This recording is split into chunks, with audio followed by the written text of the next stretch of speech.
After crashing his plane in the mountains of Great Bear Island, escaping the dead town of Milton, defeating the bloodthirsty Old Bear, and learning what was happening in Perseverance Mills, Will Mackenzie finally found a path forward. His mission was to deliver the message Wintermute to Atwood, protect the hard case, and reunite with his ex-wife, Astrid Greenwood. His perilous journey would take him through the unstable Carter Dam, where he met a new kind of danger lurking in the shadows. Will found himself in the presence of something far worse than the demon bear that was hunting him down. A man wearing a prisoner outfit stood before him. He was demanding to know what was in the hard case. He insisted that locks were a thing of the old world.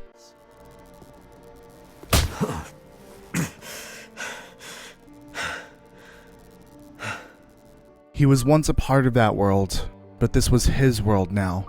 In his world, there would be no locks, no secrets, and no limits. His world sounded crazy to Will. He knew nothing about the contents of the case or how to open it. The prisoner, having seen Will's ID, asked if he had a plane. With his plane in pieces, it would do him no good. Taking this as a lie, the prisoner threatened to do the same to him as he did to the last person that lied to him. He had previously run into a woman, which concerned Will momentarily. The prisoner reached for an axe and approached him. Well, don't worry, pilot. You'll be with her soon. This is The Long Dark, Wintermute Episode 4, Fury, then Silence.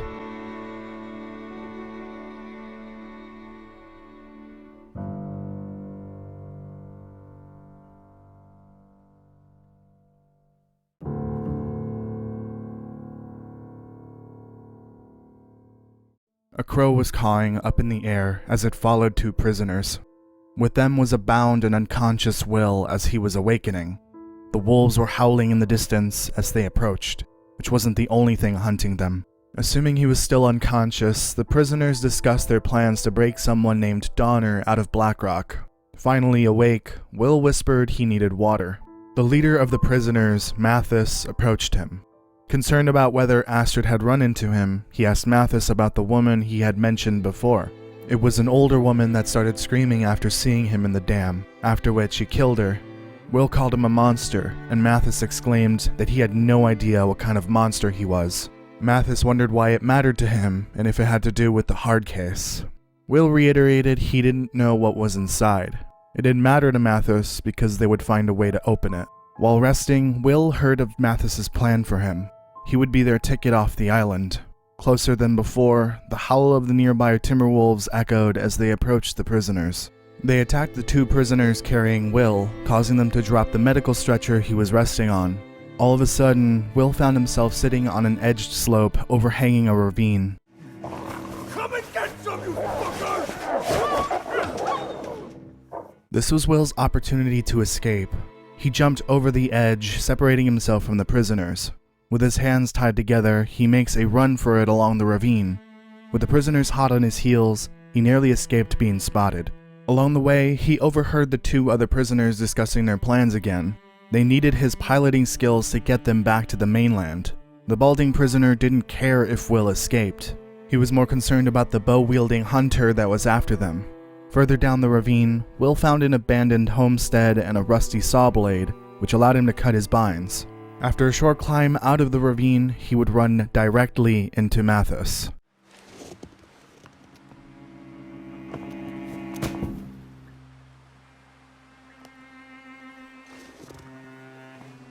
Looks like I finally found a use for your metal case. We have unfinished business, pilot. Stick around.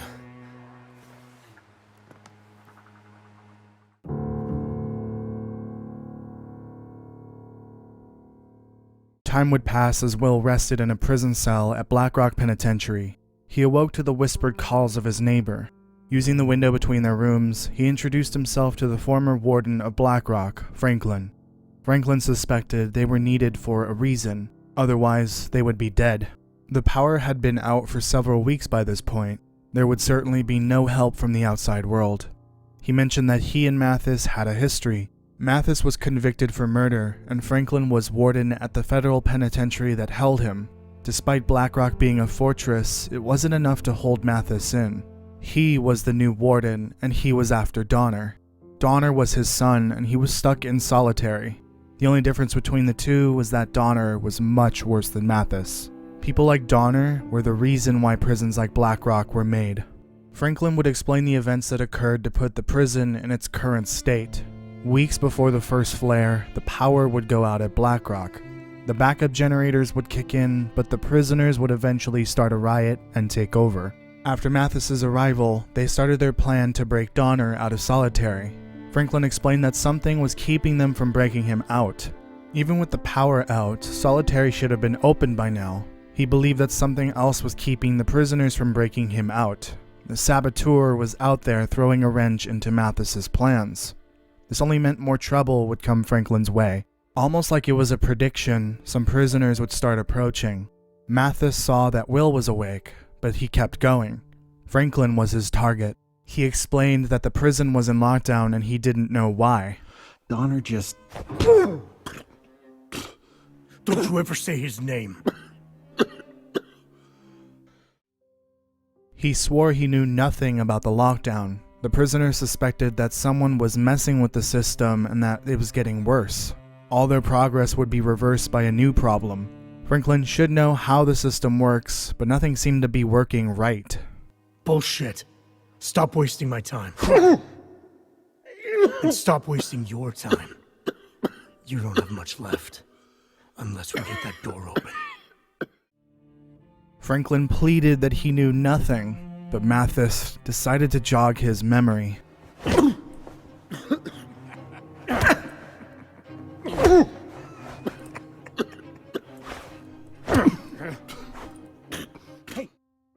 After mercilessly beating Franklin, the other two prisoners tried to stop Mathis. He had gone too far and left him seriously injured. Mathis laughed at the thought of his actions being too much. He ordered them to clean up Franklin's injuries and left. The two prisoners discussed Mathis's actions. The balding one, Vacon, mentioned that he was getting worse. The fully haired one, named Heller, said he was going half crazy trying to break Donner out. Vacon explained that Mathis started to change after the bus crash outside of Milton. They started reminiscing about a heist their team pulled in Montreal, which demonstrated how crazy Mathis really was. The heist, which was going well, was soured by a late driver. As the guards approached them, Mathis walked over to the driver and pulled him out of the driver's seat. He told the rest of the crew to go and decided beating the driver for being late was worth getting caught. Mathis was impatient, and there is no telling what would happen if his plan to free Donner went wrong. It was already going wrong, and it was only a matter of time before he would break.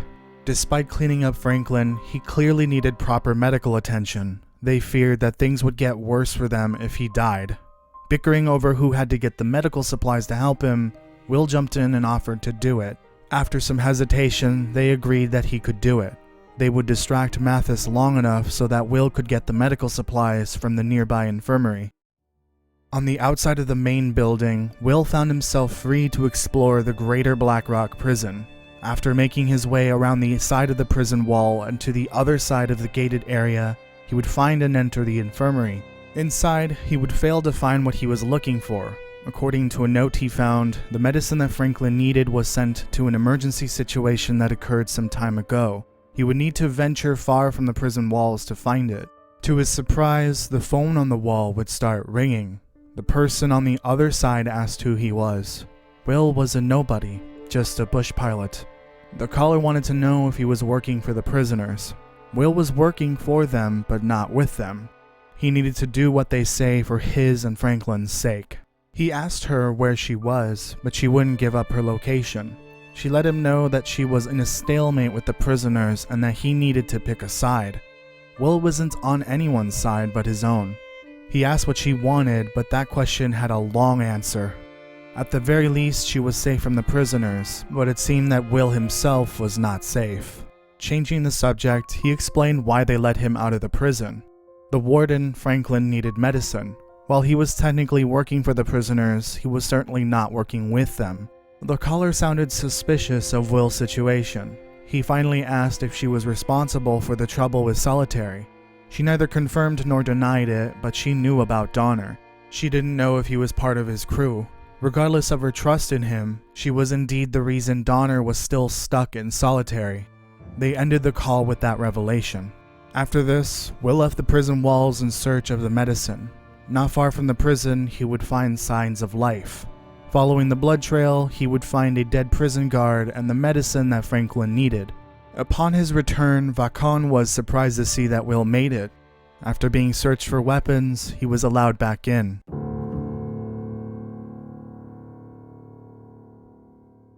Franklin was in bad shape, but Will made it back just in time. He desperately needed the medicine he found, which included morphine and antibiotics. He also stitched up some bad cuts as well. Fortunately for Franklin, Will had been around a doctor just enough to know what he was doing. He also slipped up and almost said he was married to one, but stopped himself in time. Franklin needed to tell Will something important before the prisoners returned. It was about Solitary and how it worked. It was on entirely different locking circuits, which is why Mathis couldn't get in. Once they found out though, they could break through, release Donner, and that would mean trouble for everyone. Mathis believed that Franklin was the reason Donner was stuck in there, blaming him for the lockdown. In reality, it had nothing to do with Franklin. It was the saboteur that Will had spoken to on the phone. Franklin understood that the rotary phones would still work, considering it didn't run on electronics. From down the hall, the prisoners would approach. Franklin pleaded with Will to do what the saboteur told them to do. As long as Mathis was the greater danger, they had to trust them. Will quickly made his way back to his cell. Despite making it back to his cell in time, Mathis realized what actually happened. He pushed Will's cell door, revealing that it was unlocked. He knew that Heller and Vakon were not capable of taking care of Franklin after his beating. He knew Will went out to find the medicine. He knew that Will risked his life to help the warden, which Mathis only saw as an easy way to get killed. This new world would make sure of it. In the meantime, he wanted Will to make himself useful for him. Will asked why he should make himself useful for Mathis's plans, and he reminded him he had a lot to lose if he didn't help. The hard case was still in Mathis's possession. The prisoners discovered that Blackrock was connected to a power plant, so Mathis wanted him to go there and find out what was wrong with the power. And Mackenzie, Yes? don't dawdle. Or the warden gets it for real this time. Will's departure for the power plant would start at dusk. He would be sent out without a coat to keep him warm. That wasn't Heller's problem, as he gave Will the map to the power plant and went back inside. His journey to the power plant should have been simple. All he had to do was follow the power lines and the road that led there, but he would find that an avalanche blocked the way. After finding a way up and around the avalanche, Will would find the power plant, a hydroelectric dam that was meant to power Blackrock Penitentiary. Inside, it was clear there was no power and nothing preventing power from flowing. Once again, the phone rang. The saboteur was on the other end and she knew he was at the power plant. She explained that there was nothing wrong with the power plant. He knew from his experience with the Auroras, but he wondered what she knew. All she did was assure him to trust what she knew. Will asked about the trust, explaining how it usually worked both ways. He asked what her name was, and she finally introduced herself as Jace. Will was left wondering how she fit into the picture there at Blackrock and what she was doing there. She reiterated her intentions involving Donner. She promised to tell him about the real issue with the power, but he needed to do something for her first.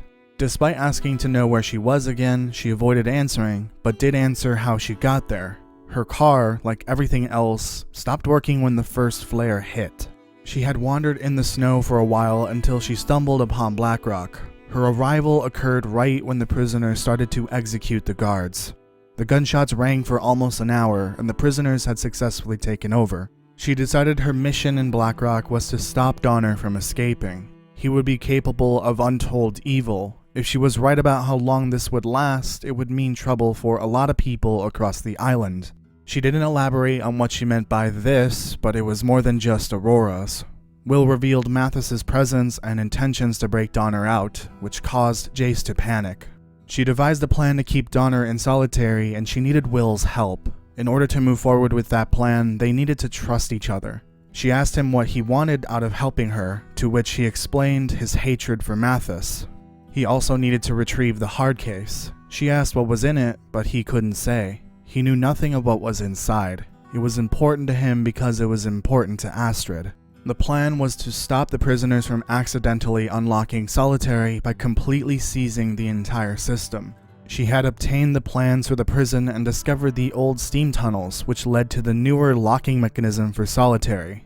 By destroying the locking mechanism, they would essentially stop Donner from ever getting out. From here, they would depart in order for Will to complete his task.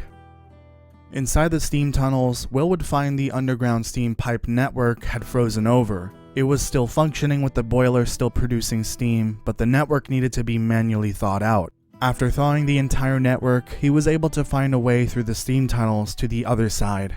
Just before the prison side exit, he found the locking mechanism.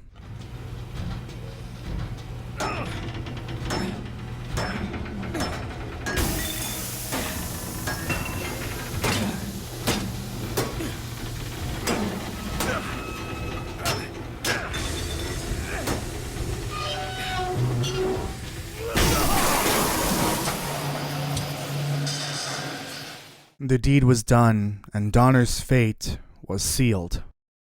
After his return to the prison, hours would pass before Wood and Franklin would call him again. First, he asked if he had any luck with the power plant, but as they could both see, he didn't. Next, he asked about the saboteur, which Will confirmed they spoke to once again. They both agreed to help them slow Mathis's plans. Shortly after, Mathis approached and revealed something he discovered to Will. Someone was indeed sabotaging his plan, and the prisoners discovered the destroyed locking mechanism. Whoever did it knew exactly what they were doing. He asked Will if he knew anything about it, which of course he lied and denied knowing anything. Mathis noted it did not matter if the locking mechanism was now seized since he had found the key to getting in. Dynamite. Franklin, worried about the damage he would do to the prison, stepped into the conversation. In order to use the dynamite though, he needed detonators. That information he threatened to beat out of Franklin. Scared, Franklin explained that the dynamite was old. They didn't have a safe way to dispose of it, so they stored it instead. Just before he was about to punch him, Franklin broke and gave him what he wanted. There was an old mine in the hills above the prison, and inside they might be able to find detonators. Mathis gave Will the order to get to work and decided he needed to punish Franklin anyways. You heard the man. Get going. Yeah, Doc. Time to get back out there. Wait. Mathis, just leave him alone. I'll do it. I'll be quick. You better hurry up, pilot. I think Mathis wants to let off some steam. Wait. Mathis.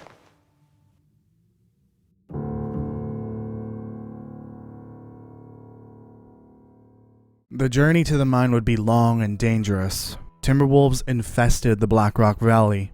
On the other side of the prison below the Blackrock Mountain, Will would find a rickety wooden bridge leading him directly to the mine entrance. Inside, he would traverse through the unstable, abandoned mine. Not only was the mine broken and difficult to navigate, there was a poisonous gas present that was seeping from the ground. Using the old elevator and oxygen delivery system, Will would eventually find the detonator caps he needed. Just before leaving the mine, Jace would call again. They had a new problem that she wasn't aware of. Despite their efforts to seize the solitary locking mechanism, Mathis had sent Will out to find detonators for dynamite. Jace decided it was time for the nuclear option. She mentioned she had been gone for a long time and brought up a familiar name. Atwood would be upset with her delayed arrival. Atwood was Jace's thesis advisor for her astrophysics doctorate. While she explained the nature of her specific research and why Great Bear Island was the best place for it, Will interrupted. He needed to see her as soon as possible. Atwood was at the Suzuki radio telescope about 15 to 20 kilometers from Blackrock. Jace had been living and working there for months. She explained how bad things could get if Mathis and the prisoners found Suzuki. It was an old government facility with food, medical equipment, and all sorts of supplies that could help them take control of the island. Despite Blackrock being a fortress, it was broken. If they knew about the facility, they would not hesitate at the opportunity. In her explanation for Blackrock's physical state, she offered some interesting information. There was indeed something else happening other than just the auroras. Jace wasn't 100% certain, but on an astrophysical level, something was wrong. Due to the type of work they did at Suzuki, it was shielded from electromagnetic radiation. This could mean that Suzuki was unaffected by the auroras, and it might be the key to their survival. In order to protect Suzuki and the telescope location, Jace needed Will to buy her some time. She would formulate a nuclear option to thwart Mathis's dynamite detonation, and Will would proceed giving him the detonators. Just as he headed for the exit, a massive earthquake struck. There had been earthquakes throughout Blackrock during his time there, but this one was big. It shook the mine, causing it to collapse and knock Will out. He would awaken later that night to an aurora charging the lights in the mine. His route back to the prison would take him down into the frozen river that split the valley in half. It would take him directly to the prison, where he was greeted by Mathis, Heller, and Vacon.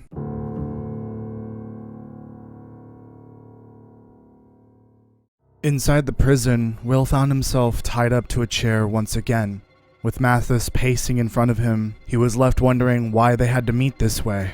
Mathis accused Will of lying, which he once again denied. You see, that's exactly the kind of thing that pisses me off!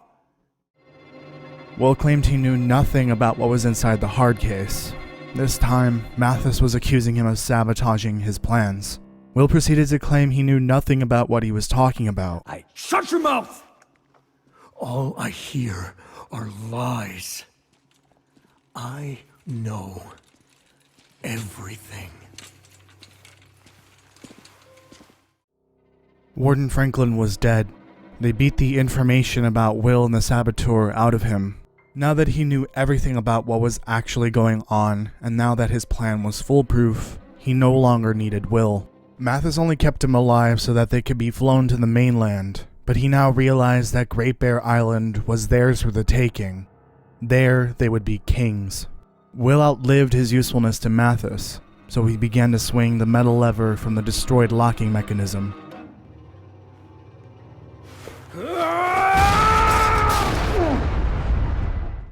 A massive explosion occurred, knocking everyone over. Mathis and the prisoners went to see what happened. This gave Will the chance to break free. Smoke and fire now engulfed the prison. Down the hall, Mathis discovered that the detonators blew too early, causing the entrance to Solitary to collapse. He turned to Will, asking if he was pleased with himself. Suddenly, Jace's voice comes over the Aurora-powered intercom. She had hacked the lockdown system and initiated it. Mackenzie! I am going to destroy everything you love.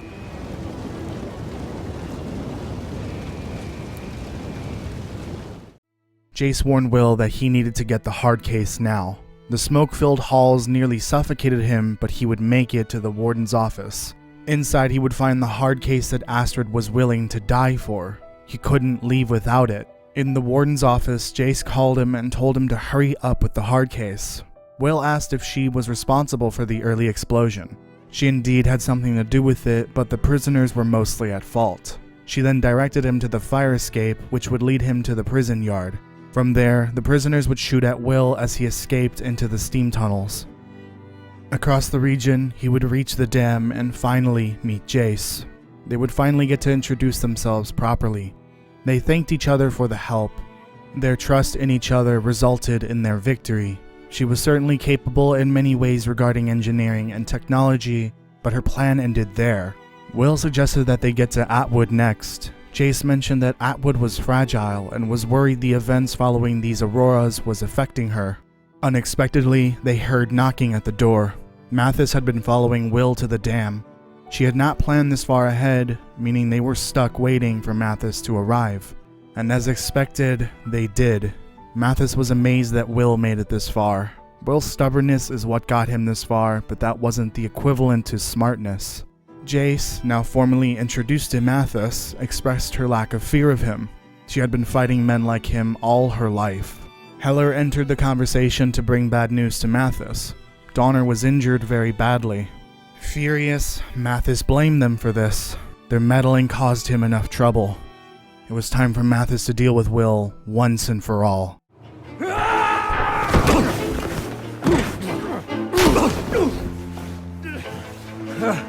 Good.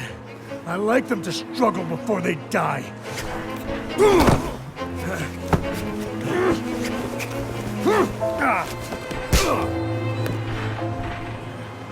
Yes! That's what I like to see, Mackenzie. A little fight! A little will to live! I knew you had it in you!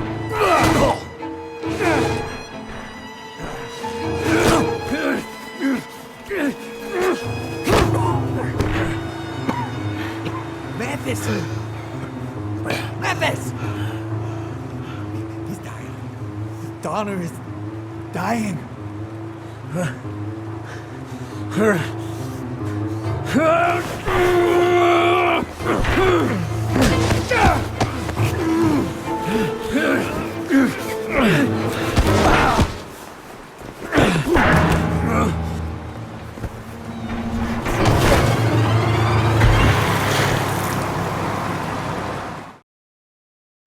Jumping over the edge of the platform, Will and Jace escape using the water rushing out of the dam. Drifting westward past the Blackrock Mountain, they found themselves safe from the prisoners, but at a deadly cost. Jace wasn't expecting Will's crazy escape plan. He had been eyeballing the broken railing on the platform and thought it was a good idea at the time. In the distance, they could see Blackrock, the 100-year-old fortress, the void of evil at the heart of Great Bear Island, was destroyed. Jace started to show signs of hypothermia, which worried Will. He told her to sit tight while he started a fire. He assured her that everything would be all right. You know, Mathis, come after us. He'll never stop. Yeah. Neither will we.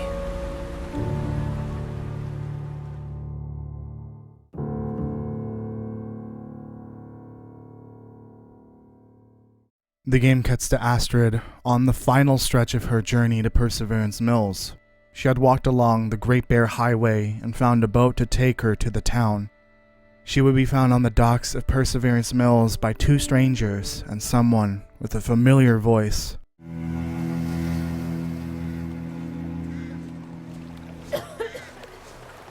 Another one! In the water!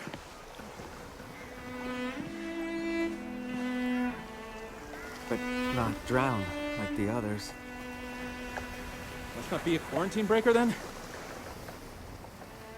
it another one?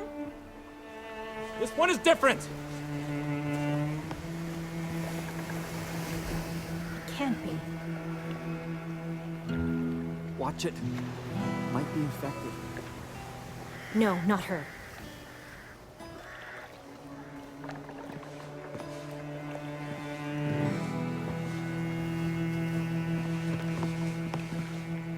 Where is it? Wait. Water. She doesn't look good. Get her some water, now. Astrid, you came. You said you would, and you did. But where is the case? Where's the cure?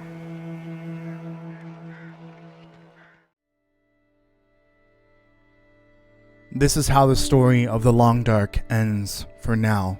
I have finally caught up with Wintermute in preparation for episode 5. Despite the unfortunate delay to early 2025, it is now more than ever that I am excited for the conclusion of Wintermute. As long as we remain patient, I'm certain that Hinterland will deliver the biggest episode and the best possible ending for the game. Moving forward, I will be exploring the final topics for Wintermute episode 4, as well as some pre-episode 5 topics that I want to cover. The light at the end of all things is almost here, and with it comes the end of this lore series. If you wish to continue supporting this lore series for the Long Dark and the channel in general, I ask you to please leave a like and a comment. They are immensely important for the algorithm and help the channel grow. If you are just now discovering the channel, please subscribe, hit the notification bell, and check out any of the previous 60+ lore videos you might have missed. Finally, I don't normally do this, but please consider leaving a donation or becoming a member to help fund the creation of these videos. This video, coming at almost 30 minutes, is my longest video so far, and it took a lot of hard work to make. Any monetary support here would make a huge difference. Please don't feel obligated to donate, especially if you can't afford it. Just make sure you leave a like and a comment like I asked before. Thank you everyone for the journey of a lifetime covering the Long Dark. This wonderful community has changed my life forever, and I cannot express how thankful I am for the support. While the journey isn't quite over, the end is in sight.